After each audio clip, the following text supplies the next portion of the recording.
Okay, good afternoon, everybody. I think we should start now. On behalf of the Center for Chinese Studies here at the University of Hawaii at Manoa, I would like to welcome everyone to our Spring 2024 CCS webinar series. And today's session featured as an interdisciplinary and interregional book launch for Professor Viren Murthy's new publication entitled Pan-Asianism and the Legacy of Chinese Revolution, published by the University of Chicago Press 2023. Joining Professor Murthy in a conversation about his fascinating book today will be Ban Wang, the William Haas Professor at the Departments of Asian Languages and Comparative Literature at Stanford University, and Andre Haig, Assistant Professor from the Department of East Asian Languages here at the University of Hawaii at Manoa. A fuller introduction of our distinguished panelists will follow after these announcements. My name is Ming-Mao Yu from the Department of East Asian Languages and Literatures, where I research and teach 20th century Chinese literature, film, and culture. Currently, I'm also serving as the CCS Director, and would like to introduce here the CCS Associate Director, Dr. Ni Zhang, and academic support staff, Nathan Yen, who both will monitor the chat room and assist you with any logistical queries you may have about today's session. A couple of procedure reminders. Feel free to use the chat room for posting any technical or other queries, but use the Q&A tool for submitting comments and questions to the speakers, which will be answered during the Q&A session. We kindly ask that you please keep your comments concise and ask no more than 2 questions. As much as possible, questions will be answered in the order they have been submitted, but we might also synthesize or group together similar questions in order to save time and make room for other comments and queries. We further reserve the right to dismiss comments and questions that are not relevant or civil in tone. After today's session, you will receive a brief survey, and we would greatly appreciate your constructive feedback. Today's session will be recorded and then uploaded to our CCS YouTube channel, where you can also find previously recorded webinar sessions in case you missed them. Our full CCS webinar program flyer for this semester can be found on our CCS website. If you click on the chat room now, you can see the link for CCS YouTube channel and CCS website displayed there. Today's session is also kindly co-sponsored by our university's Department of East Asian Languages and Literatures. Many thanks to our co-sponsor for their kind support. And now it's my great honor and pleasure to introduce our distinguished panelists today, and I will start with our 2 discussants. First, Ban Wang, who is the William Haas Professor of Chinese Studies with the Departments of East Asian Languages and Comparative Literature at Stanford University. He also holds a position as the Yangtze River Chair Professor at the Simian Institute of Advanced Study at East China Normal University. He is the author of numerous books in both English and Chinese, and I'm only mentioning a few here. The Sublime Figures of History, Aesthetics and Politics in 20th Century China by Stanford University, published in 1997. Illuminations from the Past, Trauma, Memory, and History in Modern China, Stanford University Press, 2002. And China in the World, Culture, Politics, World Vision, Duke University Press, 2022.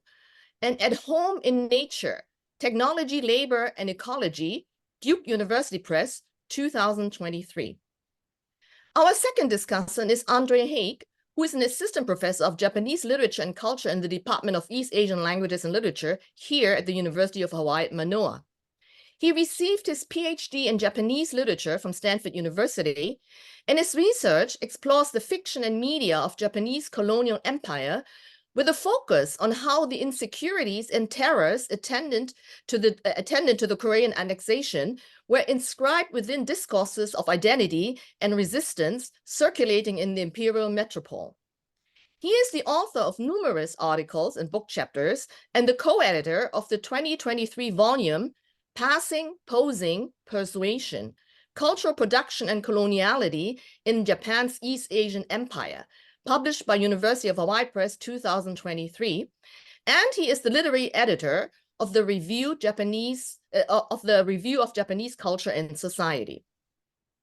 Our featured speaker, Professor Viren Murthy, actually earned his MA degree in philosophy in 1992 from the University of Hawaii at Manoa, so we are particularly delighted to have him with us today.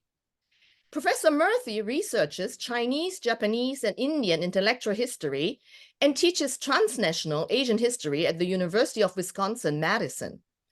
He is the author of several acclaimed books, including The Political Philosophy of Zhang Taiyan, The Resistance of Consciousness, published by Brill in 2011, The Politics of Time in China and Japan, published by Routledge, 2022.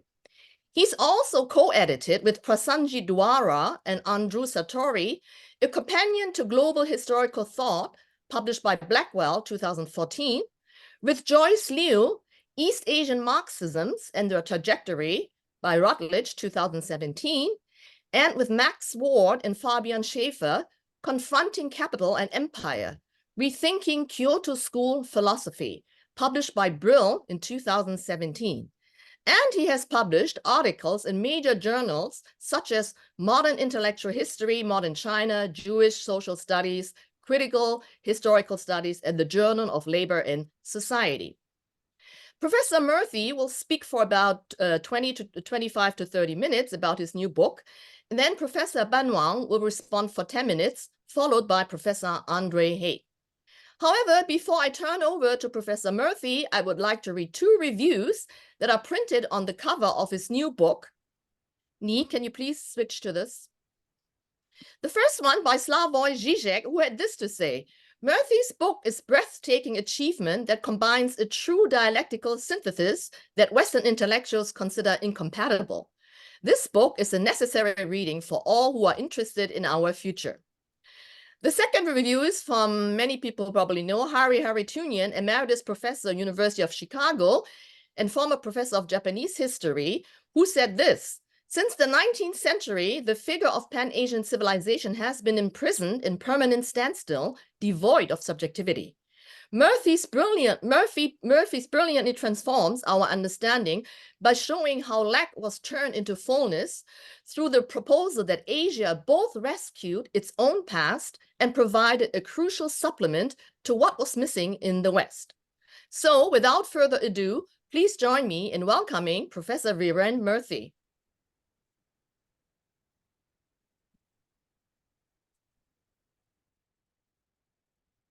Thank you very much for that wonderful introduction.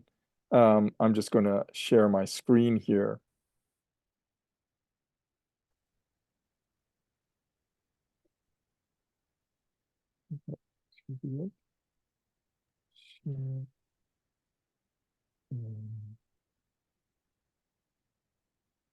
Slideshow.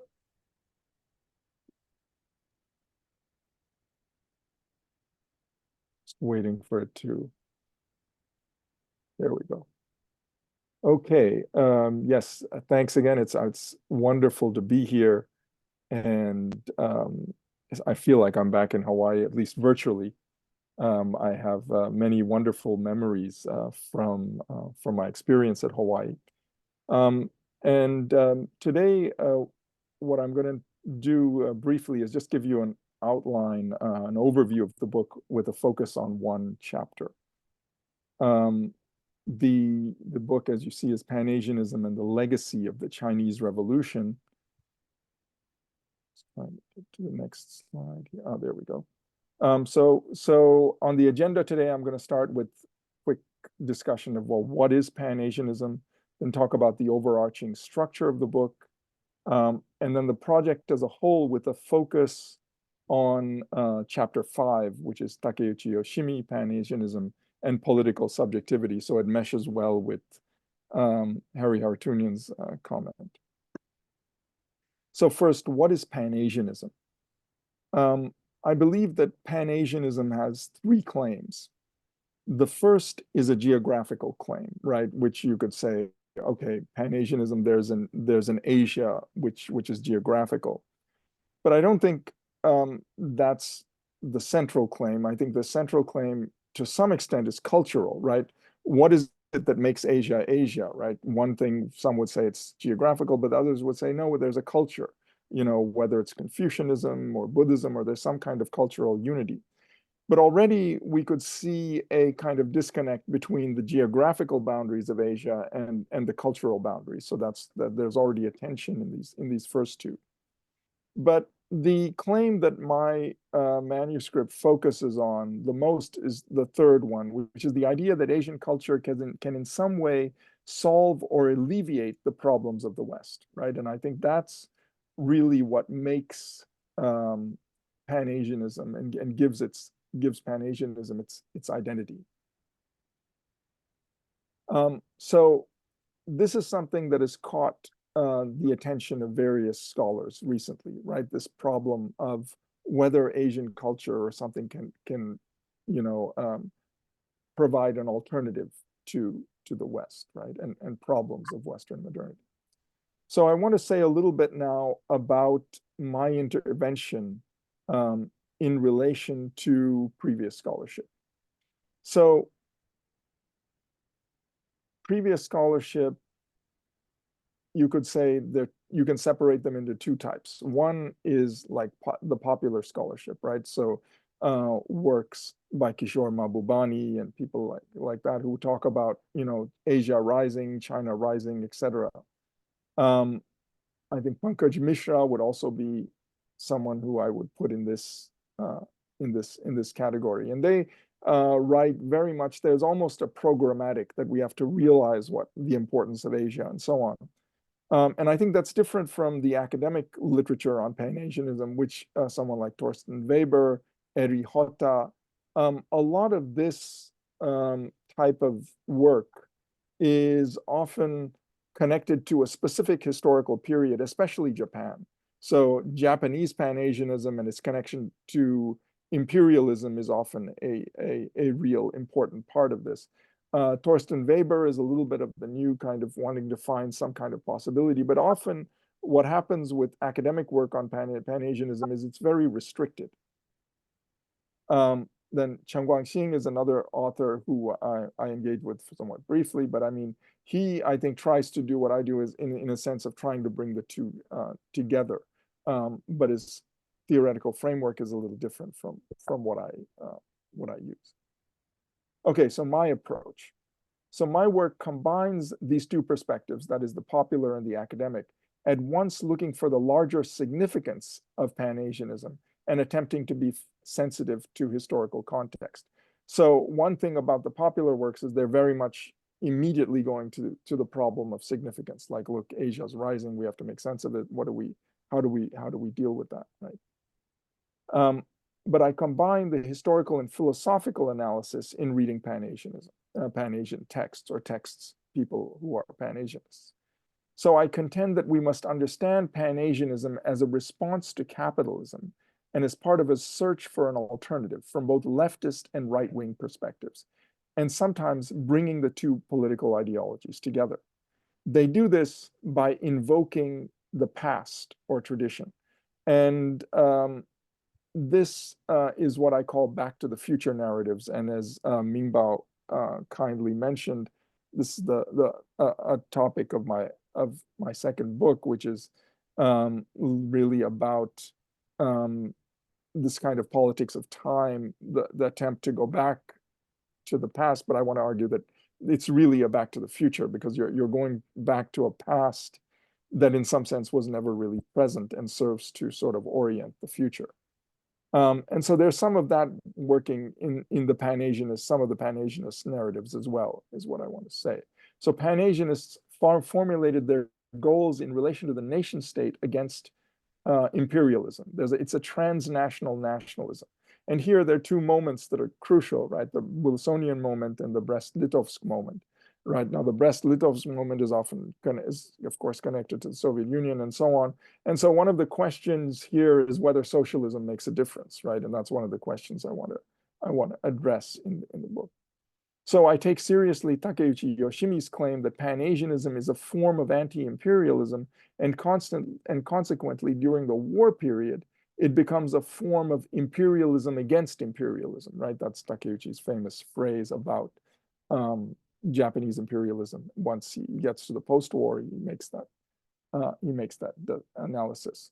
Now, in the process of developing an alternative to the imperialist West, they constantly come up against the problem of subjectivity, which in post-war Pan-Asianist discourse is connected to the Chinese Revolution. And here I'm specifically thinking of Takeuchi's discourse that I will discuss in a moment. Okay, so the overarching structure of the book, I'm not going to talk too much about all of the chapters, but I will mention a little bit about them in a moment. So the first chapter is on Okakura Tenshin. Where I say that, you know, Asia starts out as a bad thing, but Okakura Tenshin tries to reinterpret it. Then the second one is on Pan-Asianism in early 20th century China. Chapter 3 is on Okawa Shume, who I'll mention a little more about in a moment. And then the next two chapters are on Takeuchi Yoshimi, right, the famous Japanese sinologist and public intellectual. And then I have a final concluding chapter on Wang Hui, and I specifically look at his remarks on the Belt Road Initiative. And then I have a short epilogue. Okay, so now brief chapter overviews. The first chapter actually does a lot with Hegel's reading of the Orient. So I start with Hegel's reading of the Orient and then look at Okakura Tenshin, who was actually drawing on Hegel to develop a kind of Pan-Asianism. And so there I look at, in some ways, I think he says, he sort of turns Hegel on his head, because for Hegel, Orient is just substantiality without subjectivity, while he wants to say what we actually need is more substantiality, right, community and so on, right? And then he has a different reading of the Asian idea of freedom and so on. Now, the context for all of this is the Russo-Japanese War, right? And Pan-Asianism becomes really important after the Russians beat the Japanese sort of defeat the Russians. As you see in this little photo, it came as this cartoon, it came as a surprise to a lot of people. And then after that, you began to have Pan-Asianism and sentiments around the world, right? And I talk a little bit about that. Now, the second chapter deals with these three very important figures in China, Jiang Tai and Sun Yat-sen, or Sun Yat-sen and Li Dazhao. And in all of them, there is a sense of how Pan-Asianism somehow could be connected to a kind of critique of capitalism. One of the things that I talk about in looking at Sun Yat-sen, which becomes really important, I think, for Takeuchi, is the way he talks about Russia, right? Because he says, one of the things he says about Russia is that Russia, after the October Revolution, actually enters Asia. So you begin to get this idea of Asia as being more than just geography, right? And that's one of the things I like to stress. Then chapter 3, Asia as anti-capitalist, is somewhat of a controversial chapter, because I deal with Okawa Shume, who of the people in the book is the most clearly pro-Japanese imperialism, right? So he's someone who was a mouthpiece for Japanese propaganda and the Pan-Asian, the co-prosperity sphere, all of that. And I read him almost as sort of philosophically looking at his critique of capitalism. And I think that he's significant for a number of reasons. The most obvious is that he brings Islam into Asia, which is often not part of Asia, right? He's the first translator of the Quran.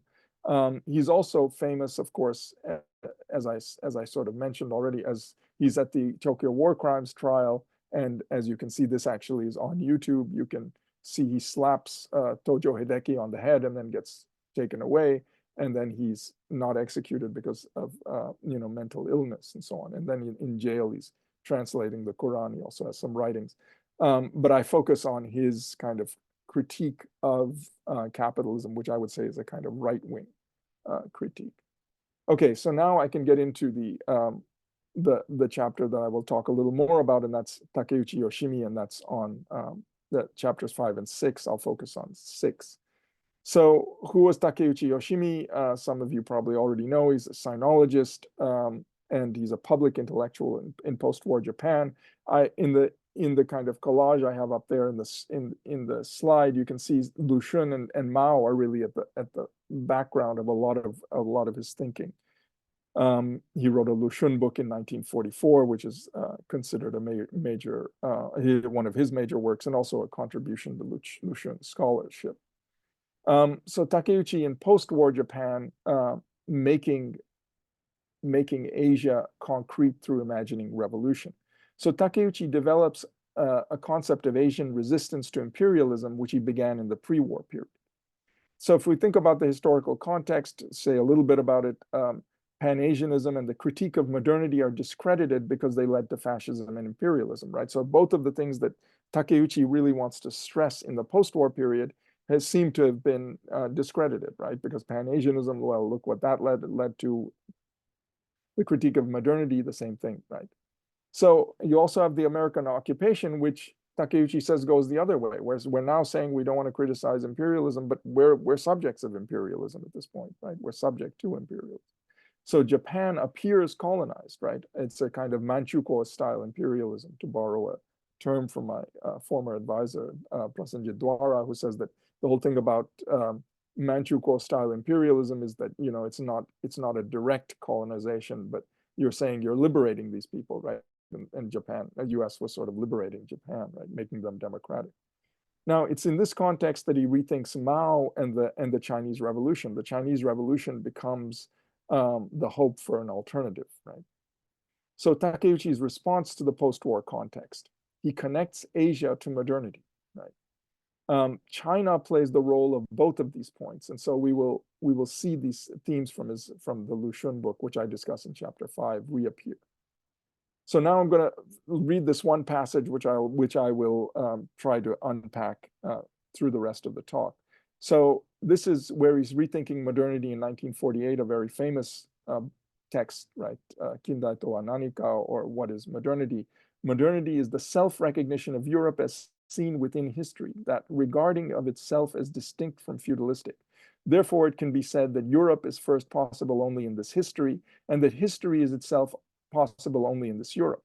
History is not an empty form of time. If there were no infinite instants embodying the struggle against obstacles so that the self may be a self, both the self and history would be lost. So this is a text that understands modernity on both temporal and spatial axes. So first, temporality. Modernity is the self-recognition of Europe as seen within history, that of regarding itself as distinct from feudal. So modernity involves recognizing itself as distinct from the past or feudal. Revolutionary action implies a concept of a time-space kind of separation of past from the present, right? You do something new in the future. If the past keeps coming back, action becomes difficult, right? But the logic is not only temporal, but spatial or geographical, which is where you get the Orient versus the West, or Asia versus the West. So there are two parts thesis of post-colonialism, I think, going on in Takeuchi's work. One is, I would say, the overcome by modernity moment. So again, echoing sort of Harry Haratunian, and then resistance, which is what Takeuchi is really all about. So here we'll see the overcome by modernity moment, right? So in order for Europe to be Europe, it's forced to invade the Orient. Its self is confirmed inversely through encountering the heterogeneous, right? Europe's invasion of the Orient resulted in the phenomenon of Oriental capitalism. So this is where you get, I think, the spread of Europe, which is the overcome by modernity. But there's one more step that needs to be made, right? So Europe's invasion resulted in the phenomena of Oriental capitalism. Okay, but what makes it overcome by modernity is even the resistance, right? It's through resistance that the Orient becomes Europeanizes. So what that's saying is that, you know, even the resistance, right, the anti-colonial movements and so on, actually end up reproducing what they're trying to criticize. So temporal and spatial logics are intertwined. Europe separates itself from a temporal other. It also implies a spatial othering, expansion and invasion. But then resistance to this invasion, right, also then begins to reproduce it. Now, regardless of all of this, the temporal narrative is then used to justify spatial expansion, right? So the idea of progress and so on. Okay, so but then what is Europe in all of this? Europe is affirmed by encountering the heterogeneous. Europe's invasion results in the phenomena of Oriental capitalism. Now, if you put these passages together, we get something like an analogy between Europe and capital. Capital attempts to turn the heterogeneity into the homogeneous to the extent that it turns non-capitalist practices into capitalists. Capital here is not something outside of action or everyday, but it represents alienated action, right? A process in which action undermines itself. So what motivates Takeuchi's analysis? well, it's Japan. It's a critique of Japan's temporal narratives, right? That where he says that Japan is looking at the whole world as racehorses, right? And he's saying that the Japanese horse is ahead of the Chinese horse, right? So but that's happening because you have a spectator view of the world rather than the action. Because if you think of the action, you can't actually, he thinks, place China in this grid of everyone moving to the same place, which is modernity, right? So what he's looking for is some kind of eventful action that overcomes structure. So there are two levels of action, right? Everyday life is filled with action to the extent that we do things. However, as we have seen, such action has the unintended consequence of reproducing social domination. Here, a deeper level of action emerges, revolutionary or collective action. Both of these are connected to Asia. But how does one think the time of revolutionary action? And so here we come back to that. So Takeuchi attempts to think the form of time that is not reducible to the movement of capital or Europe. And here we come back to this passage that I cited at the beginning. History is not an empty form of time if there were no infinite instants when one struggles against obstacles so that the self may be a self, both the self and history would be lost. So here the key point here is this term mugen no shunkan. Now the English translation says an infinite number of instants, which I don't think is what he's after. If the Chinese does the same, I think it's only the German that I think has it right, which is the idea of the instant itself being unbegrenzte, right? Which is that the instant itself is infinite, like in Benjamin, right? So that is the time of revolutionary action. So there's a difficulty in expressing this thought since we often speak of things happening in time, while the Japanese speaks of an instant that is synonymous with action that is infinite. So it's the infinity of the revolutionary action, right, which breaks through structure. So what is he thinking of in all of this? Well, Mao and the Chinese Revolution, and this is sort of where we got the concept for the cover of the book, right? The idea of Asia uniting in a kind of revolutionary action. So in a conversation with Otsuka Hisao, he explains what he meant by this idea of time. He says, I was thinking of an existential situation. Revolution could happen today or tomorrow, and that's what he was hoping for in post-war Japan. It didn't actually happen. So in Takeuchi's then is the view this action is connected to geopolitical space, right, which is where we get Asia. And he says, just like we have Lushun and Shinjatsen, this is in 48. After 49, Mao will come into it. We have Gandhi and Tagore, and notice Kemal Ataturk and Ibn Saud, which suggests the influence of Okawa Shume and the sort of Islam there as well. Okay, so then what should Asia do, right? And I want to slowly wrap this up. So he says in the very famous essay in 1960, the Orient must re-embrace the West, right? So it's not about the Orient being separate from the West. It has to re-embrace the West and transform the West in a rollback, makikaisu, right? Now the big question here is and so this is how it realizes universal values, but in a different plane. So through making universalized its own, Asia creates a new universality. This is the ultimate structural transformation. But what is the rollback? Now there are different people I was thinking about. People told me that some people were saying, oh, it's a martial arts metaphor and so on. There could be some of that where you use the power of the opponent against them. But I think there's another thing that if you look at the literature in the 50s, rollback was actually a political term that was used to translate what the U.S. was talking about with regime change. So what that really suggests also is political transformation, right, now coming from the other side, resisting American imperialism. And then he says when this rollback takes place, he wants to stress subject because it's not something that exists. And here I think what I say that you have something somewhat Hegelian going on because you have substance and subject, right, that you want to bring together, right? And he says that's what Asia as method is, and so then what happens to Asia at this time? It really becomes idea, right? Asia becomes idea, which is this kind of sublation of Asia, and in a debate with Umesao Tadao, right, the Japanese anthropologist, he asks him, well, what is Asia in the end? And he says, well, it's actually the very movement, right, of resistance is Asia, and he says that's why Cuba can be part of Asia, right? And because Umesao Tadao had already deconstructed Asia. He says Asia doesn't really exist. I go to India, I don't feel at home at all, but I go to France and I feel, it's just like Japan and so on, right? He makes those arguments. And Takeuchi says, no, well, what I'm talking about is much more the resistance to imperialism itself being Asia. So that's where Asia becomes, it in some sense sublates into the third world, I would say. So then there are other parts of Takeuchi that I'm not going to talk about, because one of the issues about really uniting Asia has to do with things like the war memory and so on that he has to deal with. I mean, if you think about Asia today, that's immediately going to be one of the obstacles. But then there's also what happens after the 70s is you get the death of Mao, and then eventually the dismantling of a lot of the communist regimes that were the hope for socialism. So this is where we then have like the revolution asleep. Let's see this. So we have, and what I would call a left-wing melancholy, right? You have kind of a left-wing melancholy.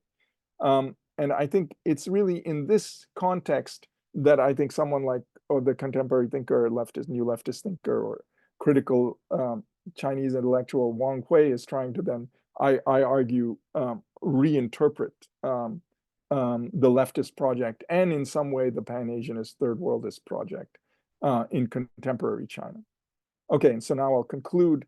So what are the implications of Pan-Asianism today? I think at least, we can say US imperialism continues to be an important factor in the world. The question, of course, is, can China become a fulcrum of revolutionary resistance? And that's what I think Wang Hui is very much trying to speak to. So it's very much like I would say a Takeuchi type discourse, but in a very different context, and obviously in a different region. So in this context, how do we rethink the projects of anti-imperialism and socialism? I think that's another question that I think the book leaves us with. Good, and I think I'll stop there. Thank you. Thank you. Thank you very much, Viren, for this absolutely informative and provocative presentation on your book. So now we invite Professor Wang Ban. I think, is he here? He joined us late. Wang Ban, are you here? Can you come on, please? Okay, I'm trying to start video. Oh, okay. Oh, there he is. Yeah. Okay. So okay. You're our first respondent, and may I please remind our audience attendees to post your comments and questions using the Q&A tool. So don't wait until the end, because then we may run out of time to answer them. So at any time, feel free to use the Q&A tool to post your comments and questions. And now we turn over to Wang Ban, who will do a discussion. Can I hear it? Yeah, can you hear me? Can you hear me? Yeah, okay. Okay, so it's a great honor to be invited to speak, to discuss Viren's Murthy's book. I've always admired Viren's work. I have known him since graduate days in Chicago, right? So I really admire the scholarship, his scholarship, erudition, and mastery of so many languages. Okay, I will focus on the China line of development. I'm not very well versed in Japanese thinkers. So the context that the rise of Asia has sort of rekindled the entrenched prejudice about Asians, backwardness, the lack of subjectivity and inertia. Example, any kind of a scientific advances are thought impossible without stealing from the West, right? It's always a plagiarism of theft. COVID is supposedly came from sort of a segment of Asia, or techno-orientalist scientists sort of messing around in the lab. So Asia is the evil other, right? By sort of by tracing Asian thinkers' attempt to map out Asian people and countries' its own destiny, own future. This book, various book dismantles and challenges these prejudices. But confronted with the colonialism and imperialism driven by global capitalism, generations of Japanese and Chinese writers debate the question of resisting capitalist modernity and searching for a future beyond capitalism. So this is a form of modernity that derives organically first from ancient Asian culture, as well as from socialist experiment. So I'm going to focus on two sources that seem to fuel, to drive Asian visions of alternative modernity. Okay. One is civilizational discourse. By that I mean that there are just residual elements, ideas and practices like Tianxia, empire, and Datong, right? These are cultural resources for the modern Asian state, right? On the one hand, national building or national independence is the precondition for liberation and development. But Asian nations conceived by Asianist thinkers should not be self-serving and should not be self-aggrandizing like imperial country, like a chauvinist country. But it's only the me. The nation building is only the me, the vehicle, the variance was the vehicle for attaining the universalism that is inherent in the civilizational aspirations. So so this is actually transnational nation state, or Liang Jicao would call it cosmopolitan state, 世界主义的国家, or the transnational nation, right? So this nation will evolve and connect with other nations through forging empathy and solidarity. So in this light, civilizational discourse is deployed not only to create the national identification, there's a cultural identification, and cultural self-confidence, but to create a normative umbrella for imagining a different and non-capitalist future.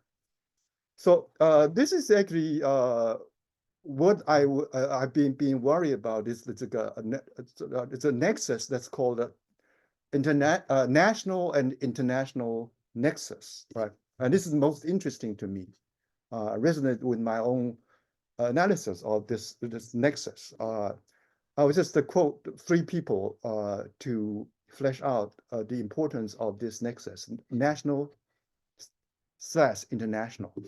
Sun Yat-sen actually says about nation and internationalism, said that if we are to promote cosmopolitanism, we must first strengthen nationalism, right? So it's a vehicle for transnational goals. Mao also captured this nexus quite well in 1940s in the Yan'an talk. He said that the Chinese communists are both nationalist and communist at the same time, right? It's only China's independence and liberation will make it possible to participate in a world communist movement, right? And Joseph Levinson sort of joined the act of talking about this nexus. He said that the new Chinese people in the making, right? He's talking about the earlier new democracy, right? The new Chinese people in Yan'an are both nationalists and cosmopolitan, both nationalists and cosmopolitan. So this is about the national-international connection. The other source for Asian imaginary is the Chinese Revolution and socialism, right? So Pan-Asianists regarded the revolution and socialism as a vehicle of projecting a future beyond capitalist modernity and globalization. This alternative also means overcoming colonial subjugation of the peripheral regions. Now, to come to the more contemporary era, the more contemporary problems, how socialist modernity taps into civilizational discourse is the key question that may need more clarification. I think this is tremendously important, right? The Chinese Asian thinkers like Zhang Taiyan, Kang Youwei, Li Dazhao, and Sun Yat-sen all evoked certain classical Confucian motifs that carry the seeds of socialism, right? Like for example, Zhang Taiyan talks about 井田制, right? And it talks about social mobility and class mobility, right?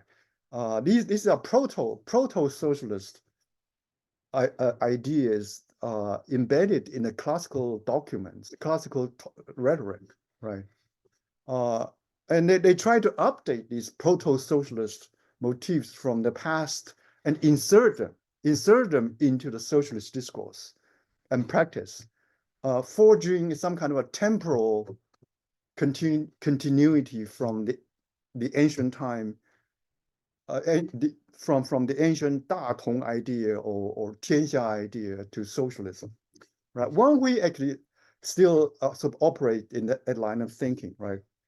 He is a sort of a latter-day pan-Asianist in various accounts. This is very interesting.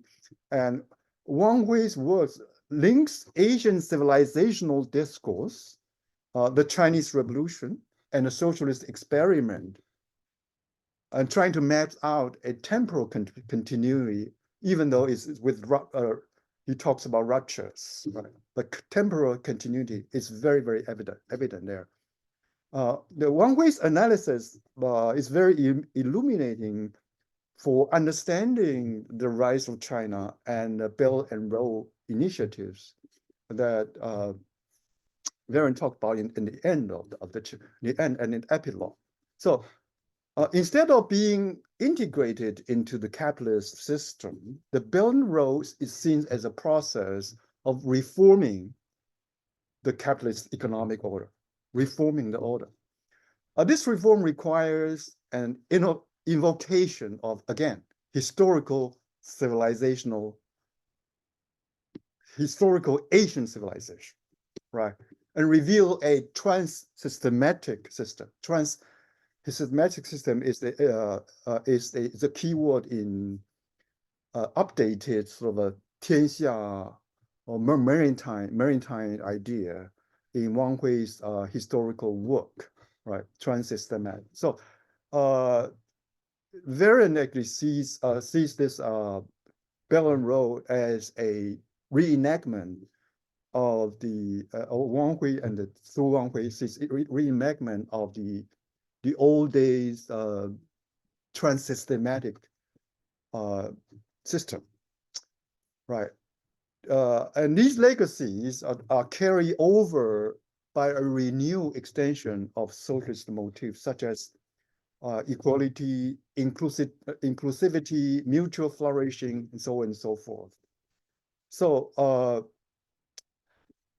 you quote Xi Jinping's talk about inclusive development, about using invisible hands and visible hands to form synergy between market forces and government function, and strive for both efficiency and fairness. This is the really, really interesting point here. It's also very, very tricky.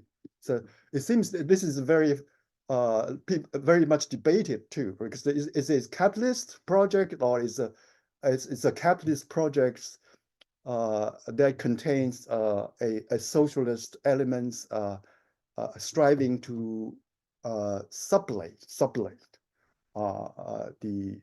the capitalist, the old order, the world order, right? So it seems to me that Varen still keeps faith with this, with the possibility of a socialist future. That's how I read his conclusion. Still keep this faith, this confidence in the possibility of a socialist future beyond capitalism.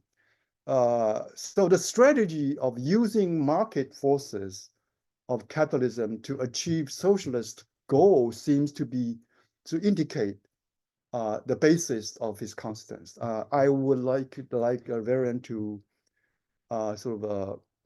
to say more, to elaborate on this, the strategy of using market forces, using the capitalist financial tools, the instruments, to sublate market, so sublate to transcend capitalist world order for the benefits and well-being of a common humanity. Thanks. That's it. Okay, thank you very much, Professor Wangban, for his very erudite comments and questions. At this point, we'd like to invite Andre Haig to come on and deliver a discussion. And then afterwards, maybe, Viren can take some time to answer and respond to some of these comments and questions. Okay, Andre. Okay. Hello, all. Thanks for having me. I think Bong Wang is a tough act to follow, and it's good to see you again after our years together at Stanford. I have to thank Viren for that excellent, succinct encapsulation of his book, which again, I'm still processing it, but it brought new thoughts to mind. So I'm Andre Haig. I teach and research Japanese culture from the imperial era, with a focus on entanglements between the Japanese Empire and colonized Korea. I'll say I don't know if I'm fully qualified to speak to all the angles explored in Viren's exciting new book, because I'm a poor student of philosophy, more of a literature and cultural historian. Also, I'm no authority on Pan-Asianism, let alone the Chinese Revolution. But Japanese Pan-Asianism is a problematic that's unavoidable in my field of study. And I often find myself wading through Asianist narratives alongside of Japanese chauvinist, racist, and culturalist discourses. It sort of sets up where I'm coming from. And I must say that this book really forced me to grapple with the legacies and potentialities of Pan-Asianism anew in ways that were productive, but sometimes uncomfortable and even painful. Overall, I found Pan-Asianism and the legacy of the Chinese Revolution to be an ambitious work of truly transnational intellectual history that could be of surprising relevance to where we find ourselves today. In this extensively researched and rigorously theorized monograph, Viren covers a tremendous amount of ground from the late 19th century to the early 21st century, putting into dialogue important Chinese, Japanese, and other Asian voices to argue that Asia and Asianism deserves another look as a mode for imagining alternative futures or paths not taken beyond imperialism and global capitalism. This is a provocative thesis for me, and I found it a wild ride, very engaging. I was particularly interested in the discussion of non-Japanese Pan-Asian revolutionaries who I knew less about, and who looked to Japan rather ambivalently. And by the end, I'll say I think I took over 50 pages of notes while reading. I'm still processing much of it, but don't worry, I won't be reading all 50 pages of the notes today, I hope. Yeah, but a step back, full disclosure, I have to admit that coming from Japanese studies, and specifically the critical study of the Japanese colonial empire's absorption of Korea, as a baseline, I'm deeply skeptical and generally unsympathetic to Pan-Asianism and its revolutionary potential. It's a sort of a high bar. It's very difficult to study anti-colonial movements and thought and against Japan and the Japanese response to these movements, and still have any hope for an Asian subjectivity, an Asia as one idea. The experience of the Japanese Empire teaches us to be wary of pan-Asianist rhetoric and movements because of how frequently they provided cover for domination, while often suppressing various differences, cultural, national, racial differences. Where Asia often seems like it was a vehicle for more narrow nationalisms, especially Japanese nationalism and ultranationalism. As a sidebar, I thought it was noteworthy that so many of the writers discussed in this book tend to center one particular nation or ethnos of Asia as the leader, savior, or heart of Asia. I think Takeuchi Yoshimi may be the exception in not centering his own country, Japan, to the same degree. But I'm reminded of Hannah Arendt's, who links other pan movements, not explicitly Pan-Asianism, to what she calls continental imperialism, which could often be outwardly anti-imperialist and anti-capitalist, but a form of imperialism nonetheless that fed into fascism and totalitarianism. The lens of continental imperialism oddly resonates with the recurring strain of thought covered in this book around the distinction between the maritime and the continental, an ocean-based Western Europe versus a land-based Asia, but not in a way that could easily redemn Pan-Asianism as a thought. It's hard to accept that Pan-Asianism as continental imperialism offers an appealing alternative to rapacious and imperialistic maritime civilization. Indeed, Japanese imperialism has been examined by some as a hybrid form of overseas colonialist and continental imperialism due to the use of racial and cultural ties to justify territorial expansion. Not to mention the strong emphasis the empire placed on integration and assimilation rather than differentiation. And it's these continental features of Japanese imperialism that formerly colonized people in countries like Korea tend to resent most when they look back at what they see as cultural genocide. So I find that Japanese Pan-Asianism deservedly gets a bad rap, and that's been acknowledged, I think, in the initial remarks. And the legacy of imperialism and the Greater East Asian War can seem to taint the genealogy of Pan-Asianism as a whole. But on the other hand, we have to acknowledge that Japan's Asian wars and expansion resulted directly or indirectly in the liberation of many Asian nations from the yoke of Western imperialism.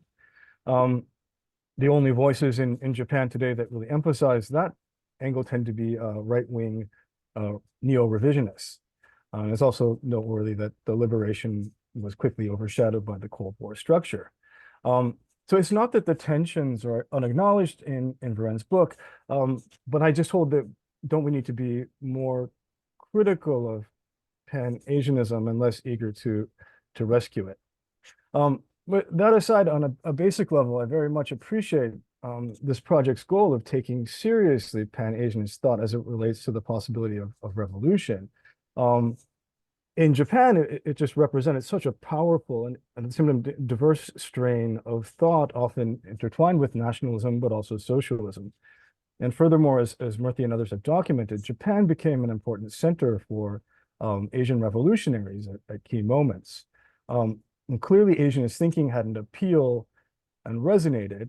And I believe that Varen and I would agree that Japanese Pan-Asianist writers of the kind he writes about were not all simply cynical and duplicitous in their invocation of Asia, and that's a common view, that it was just a cover and people didn't believe in it, and that sort of robs these writers of subjectivity as well.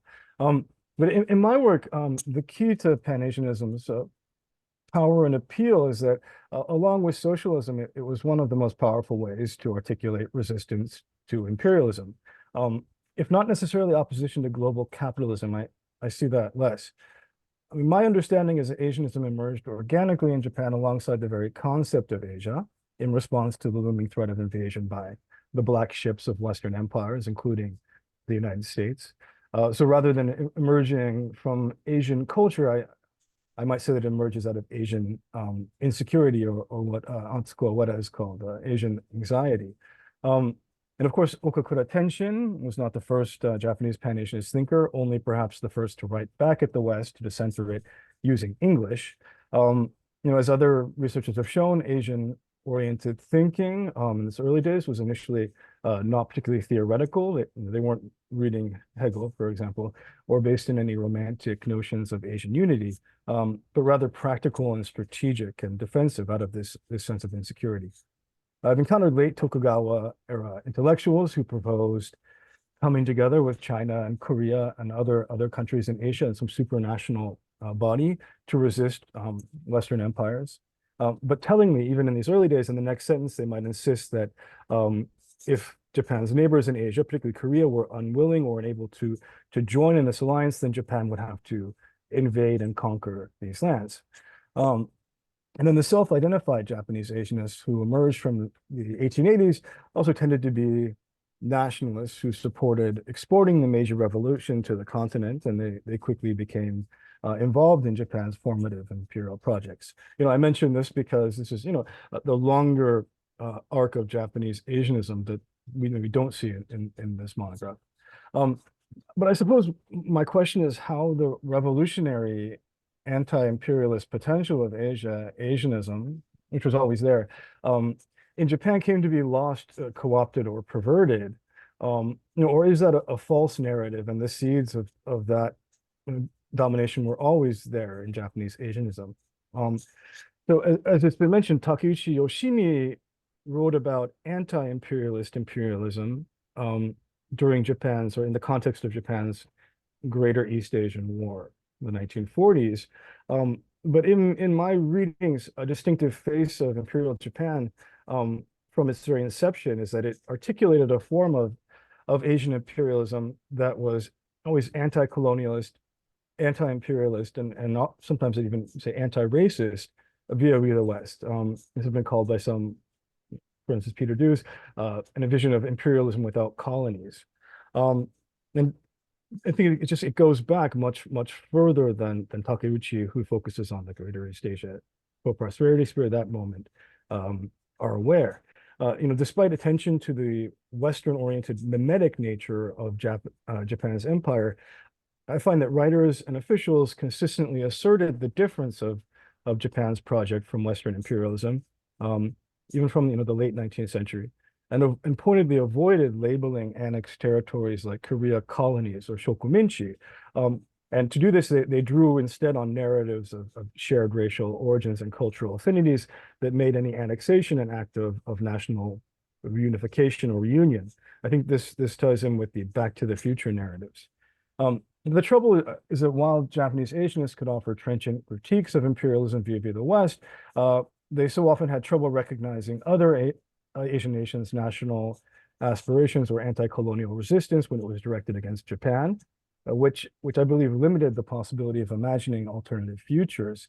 And so on this point, we could consider Okakura Kakuzo, who features in chapter 1, a brilliant writer, and I recently taught him in an undergraduate class. And when I talk about his 1905 awakening of Japan, there's always a passage that I foreground where Okakura, speaking on behalf of Japan in English to Western readers, he declares, and I'll quote here, "We have been repeatedly accused of belligerent designs and expansive ambitions. Perhaps to European nations with their traditions of conquest and colonization, it may be inconceivable that we are not animated by the same spirit of aggrandizement that has often led to war." But he insists, and I quote again, "The very nature of our civilization, in fact, prohibits aggression against foreign nations. Our relations with China and Korea since the restoration of 1868 are strikingly illustrative of our traditional policy of peace and non-aggression." End quote. I've always taken by this paradox that Okakura can effectively skewer European imaginings of the Yellow Peril as a manifestation of the West's guilty colonial conscience, and in turn coin the white disaster to name their imperial predations. But the mendacity here of claiming Japanese pacifism and non-aggression in 1905 really doesn't even require a rebuttal. essentially it seems to hold that Japan could not be imperialistic because it was a part of Asian civilization. And an unspoken corollary to this point is to the extent that Japan was imperialistic, it was simply acting mimetically like Europe, like the Western empires. But this seems like a convenient dodge that was taken by people like Takeuchi Yoshimi. It may have been sincere on Okukura's part, but that almost makes it more appalling and is reflective of the blind spots in Pan-Asianist thinking. But set that aside for a moment. At the same time, I found that engaging with this book raised the possibility for me of reconceptualizing Asianism in a broader way to include more of those who proposed alternative modernities out of Asia, while maintaining continuities with local past, even while avoiding the trappings of Asian unity rhetoric. I think this is suggested by Murthy's overarching question of how a thinker in an Asian or third world country could pose alternatives to the capitalist imperialism that emerged in the West. And so one figure here that I felt may have deserved a bigger place in the discussion was Okakura Tenshin's contemporary Kotoku Shusui, who does appear in this book, but it is introduced, and then somewhat dismissed primarily as a socialist anarchist foil to the anarchists. He may be more relevant than it first appears because he formulated an original critique of imperialism. It was titled Imperialism Monster of the 20th Century in 1901, a year before Hobson's imperialism, and quite a bit before Lenin's approach to it. He was also involved with the Asian Solidarity Association, which appears in the book. I'm not a specialist on Kotoku's thought, but I draw here on the work of one of my mentors, Robert Tierney. And Tierney observes that even from the time of the Russo-Japanese War, Kotoku envisioned a progressive pan-Asian alliance. And he emphasized in particular the importance of a coming revolution in China.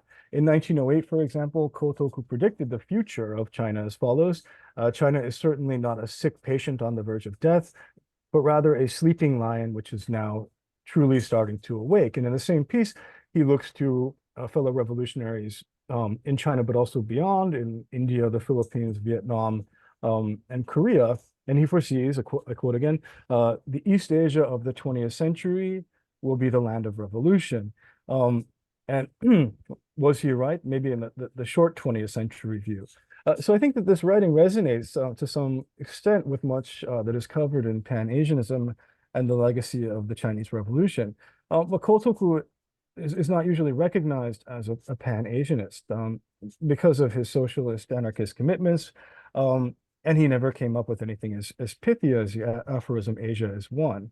But at the same time, we could note that if we look at his text in close readings, he wrote in a heavily Confucian-inflected idiom that he was educated in, but also that was familiar and accessible to his readers. And he did formulate original Asian concepts like Haymanism, which is rooted both in local past and the everyday, while aspiring to a new universality. And significantly, maybe most significantly, he was not writing exclusively against the West, but for Japanese readers, and including Imperial Japan among his targets. And he's never co-opted by the imperial establishment, in part because he's murdered in 1911. And so finally, I was really intrigued by the promise that Pan-Asianism could be a vehicle for imagining better futures beyond both imperialism and capitalism, which I do see in Kotoku. But in the end, I had trouble grasping with any specificity the more appealing alternative futures or even past futures that the thinkers explored in this book might bring into view. Maybe Takeuchi Yoshimi comes closest. This might be a fact that I'm not a good student of philosophy. But I'm questioning, how can we make accessible Asian visions of other futures not defined by the neoliberal status quo? I think as a scholar of literature, I naturally want to turn to literature, specifically literary fiction, as a medium that can produce not only subjectivity, but imagine futures and help readers and not just philosophers imagine these alternatives. I love the concept of Asianist back to the future narratives, and I would love to read some actually, but as narratives, as maybe fiction. At times when it's difficult to imagine alternative ways of being in modernity, like the present day, could we look to fiction to explore the possibilities? that can inspire us just as Lucian inspired Takeuchi Yoshimi. I've been trying to think of these, and maybe we could talk more about some of the possibilities for Back to the Future or futurological narratives that that touch on the past. All right, I think I've gone over time, so I'll stop now. But thank you so much for having me. Thank you, Andre, for your very insightful and critical comments. I was wondering if Viren could take about like 10 minutes and respond to some of the comments of both discussants. And then we have one question that's actually addressed to all three of you, right? So if you can spend like maybe 10 minutes responding to, these wonderful comments that we've heard. Sure. Yeah, first I'd like to thank both Wang Ban and Andre for these really nice and thoughtful comments. I think maybe I'll start with Andre and then move to Wang Ban's comments. Yeah, I think I agreed with a lot of what you were saying. I think the main issue, I think, returns to the problem of Japanese imperialism and Pan-Asianism and Pan-Asianism's connection to Japanese imperialism. And is it a problem?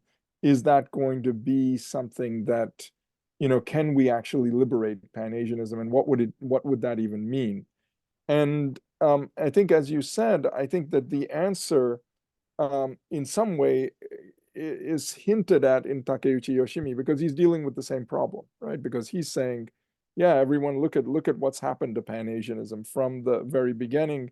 It's been connected with imperialism, and it has the blind spot of not being able to see Japanese imperialism itself, right?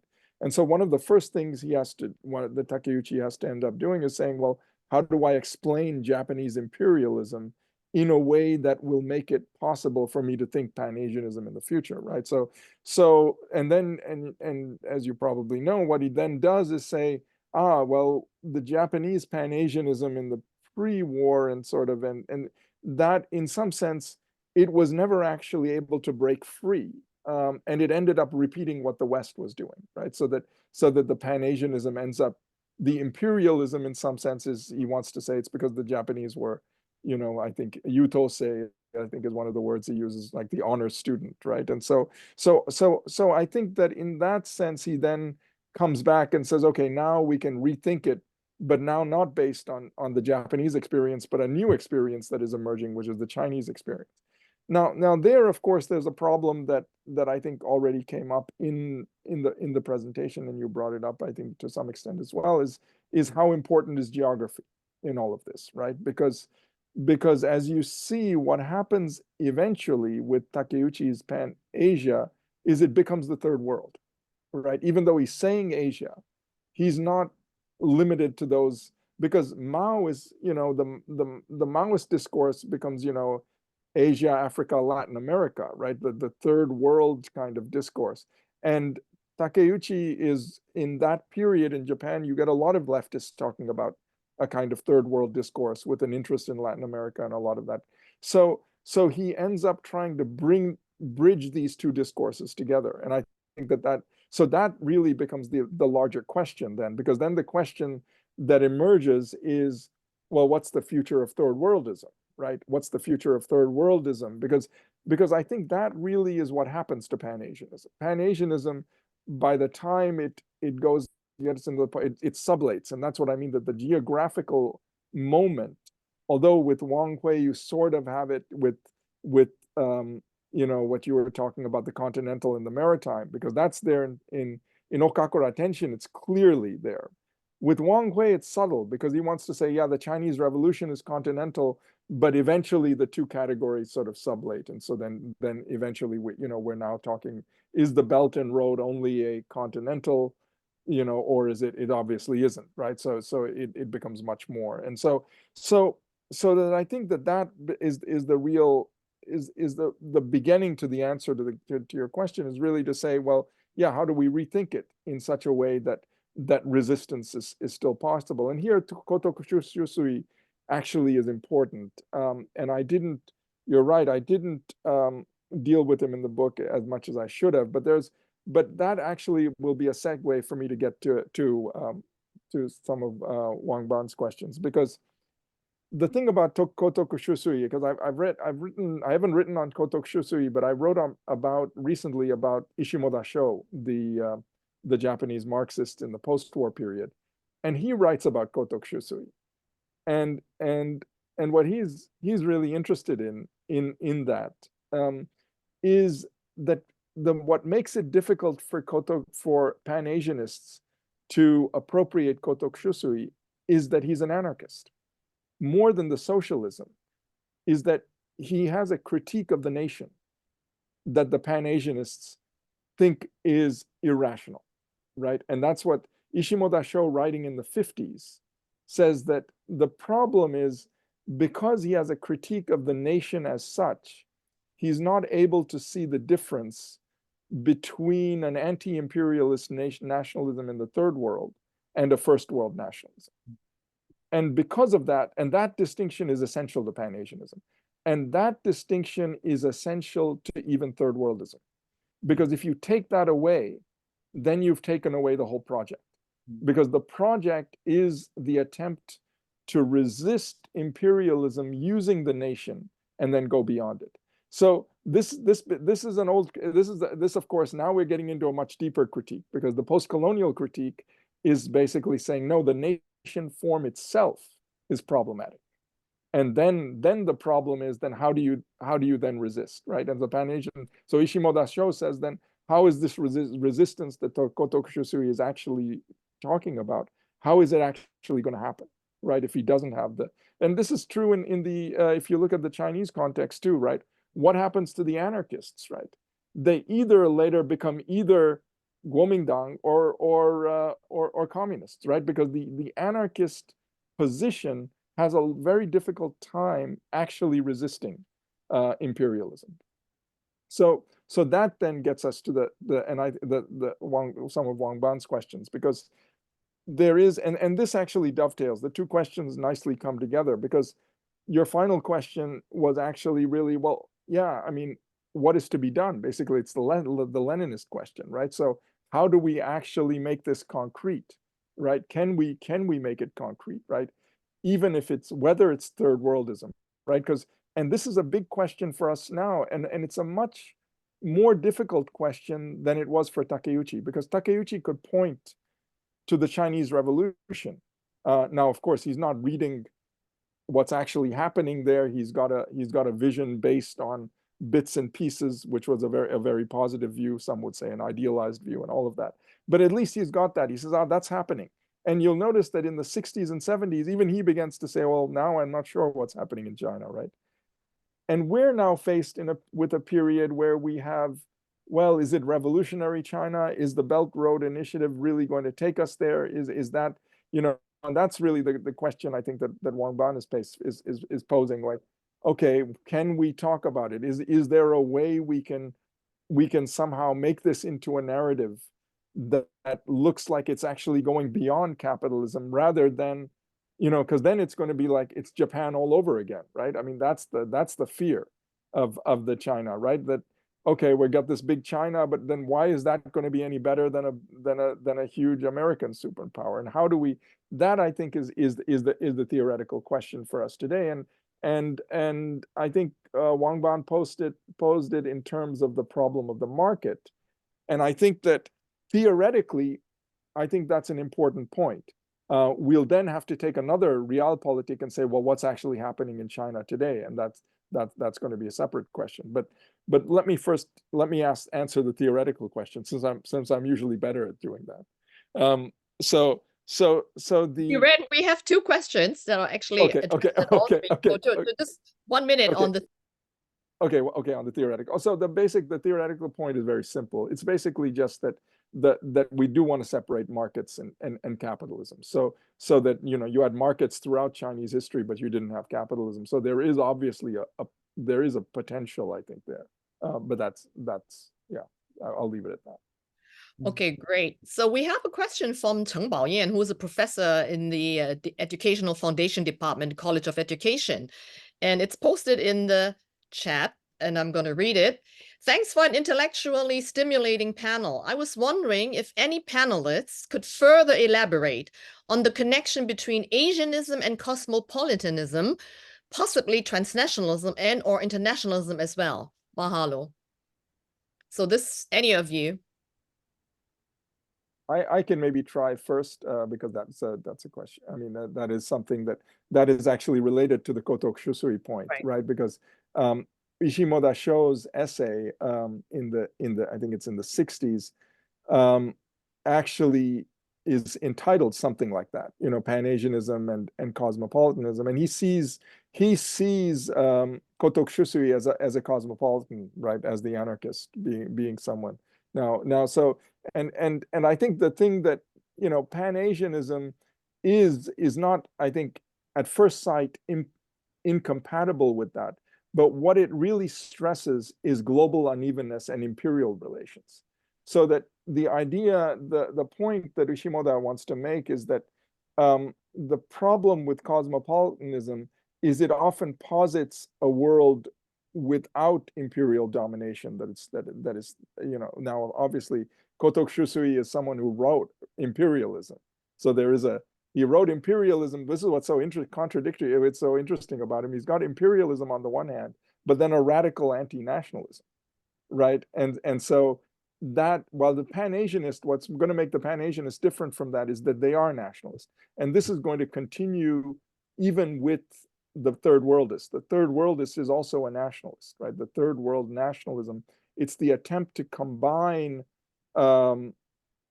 sort of anti-imperialist nationalism and socialism together, right? And that, I think, is something that, so then you get, so the key here is the addition of socialism to all of those, right? A socialist transnationalism or a socialist internationalism, because you can have different types of internationalism. We have now a global capitalist internationalism, but that's obviously not going to be the solution to our problems if we're concerned about imperialism, oppression, and so on. So I guess that's just the beginning of a response, but I'll see what the other panelists want to say to that. Yeah, Wangban or Andre? The early thinkers, I think, early thinkers are very enamored of cosmopolitanism, Western style, in terms of the flow of cultural goods and capital exchange of ideas, and so on and so forth, as if everybody's equal at the table.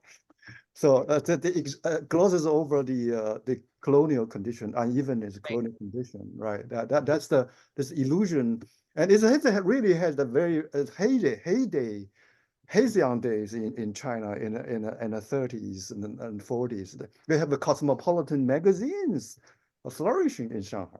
Liang Jizhao actually also talks about cosmopolitanism, and Kang Youwei and a lot of Li Dazhao about cosmopolitanism in the sense of the equality of the world. But what is missing is the nation. Yeah, there's no sort of a politically vibrant or robust agency to push for some kind of cosmopolitanism. Some sort of the future of cosmopolitanism, because the leader of this cosmopolitan world capitalism would not let you to sit at the table in the first place. You don't have the ticket to that. So individually, you cannot do, you can do nothing. Yeah, it's like anarchist. It's the politically like a very inadequate agency and force to even to participate in any kind of cosmopolitan pursuit, right? So it takes a nation to be transnational. It takes a nation to achieve cosmopolitanism.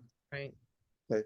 So that's the idea that is developed by later by Mao and by later Liang Jizhao and some other people. I think Joseph Levinson actually captured that very well, quite well in his this small book, this forgotten book, The Revolutionary and Cosmopolitanism.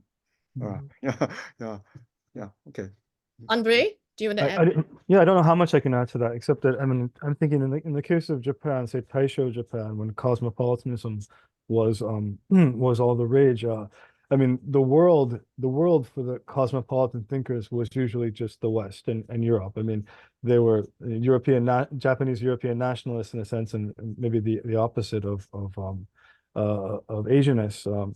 And I don't know if I'd fit Kotoku into that model at all, more of an internationalist than a cosmopolitanist. Yeah, I think the global unevenness though was put so well by Viren, and I think that's what I want to think about in terms of cosmopolitanism and Asianism. Okay, great. So we have time for one more question. This is from a person named Yu Jixu. Nowadays, few people are willing to use the term Pan-Asianism as it once constituted part of Japan's imperialist narrative. In your writing, this is for Viren, right? In your writing, the legacy of the Chinese Revolution can be effective in redeeming, reformulating, and remaking this concept in the contemporary political and ideological context. However, I am also curious about whether the paradigm of Pan-Asianism is universal enough to formulate a form of resistance in the global South beyond Asia.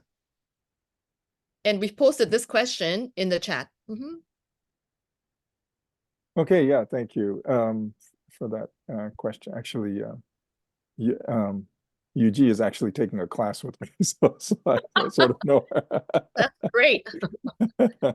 So yeah, I mean, I think that's a good point. I think, and I think it's what I think Andre was getting at as well, which is, yeah, can we talk about, because there's because Takeuchi, my argument is that Takeuchi's Pan-Asianism turns into a kind of third worldism.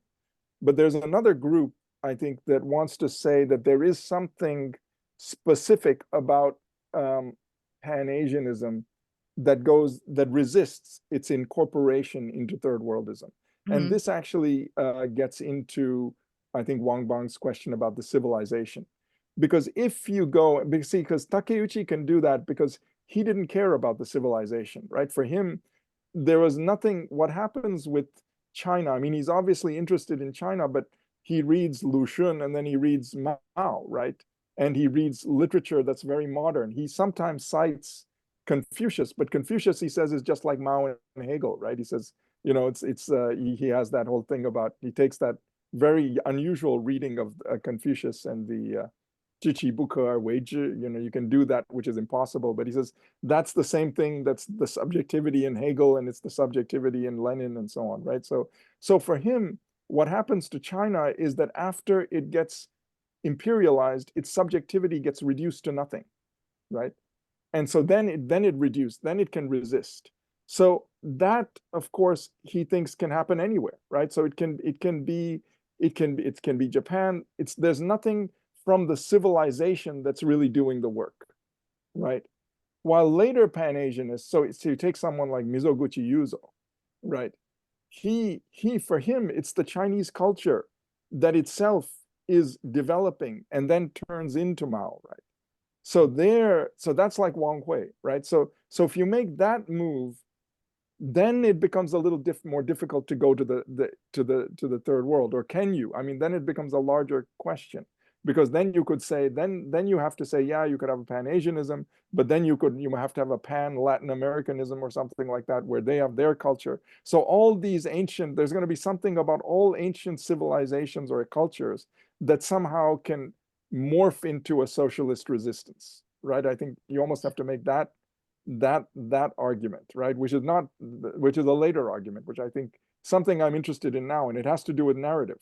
While I think it's narrative and fictional narrative is interesting, but it also could have to be historical narrative, right? Because it's the historical narrative of how the civilization then resists capitalism and so on, and that kind of story. So I think that's where, yeah, I mean, Pan-Asianism in itself, I think if we stick to the Asia, then it ceases to have that universality. It becomes much harder While in a way, the third worldism actually did sort of have that, because it's all anti-colonial movements that then change the whole system, right?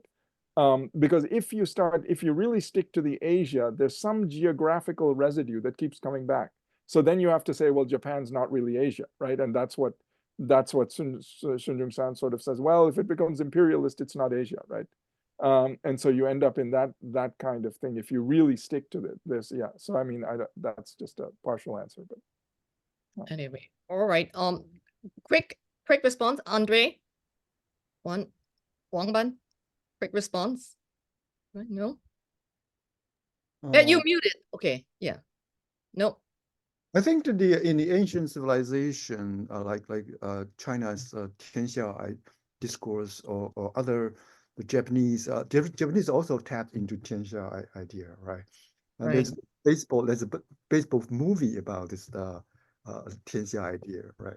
It's very interesting. But anyway, embedded in the ancient civilizational discourse, there is always this kind of a universal aspiration that should not be confined to geography. It should not be confined to a parochial culture. It's always has a tendency to go beyond itself, right? So I would not. I think it's not that difficult to think about Pan-Asianism transcending its own boundary to include Latin America. I mean, including Russia is already an inner dialect, or this inner dynamic to transcend itself. It's rooted itself, but it's also transcend itself, right? So I would say that it's not that difficult to argue that the ancient civilization, as it's rooted in some kind of a geographic boundary, it also has the inner dynamic, right? Inner dynamic is subjectivity. It's actually a subjectivity, right? It's not like what the Weber would say. There's some kind of a sort of a frozen core or some doctrine or something. It's really had an inner dynamic to go beyond itself. I'm sorry to cut off this very interesting conversation. It seems like we could go on for another 2 or 3 hours. We're running out of time. So, but before we close today's session, I would like to announce our next CCS webinar, which happens on February 28, and it's featuring a panel discussion on the topic, A Decade of Cross-Cultural Collaboration, how Hawaii inspired China's Children's Museum development. And this session is organized and moderated by Dr. Zhang Ni, the CCS Associate Director, who will engage in a conversation with Leanne Usher, who is the president of the Hawaii Children's Discovery Center, and Edward Liu, the executive director of the Children's Museum Research Center at Beijing Normal University. So I'm sorry I have to conclude our session today, but please join me, everyone, in a round of applause for thanking our distinguished panelists for their informative, erudite presentations and, for their very thought-provoking comments that keeps us thinking, I think, for the next couple of weeks, right? Many thanks to our attendees, to our audience for their comments and questions. And please remember to fill out the survey. Okay. Thank you very much, everybody. Bye-bye. Bye-bye. Bye-bye. Thank you very much. Thank you, Man. Thank you, Viren.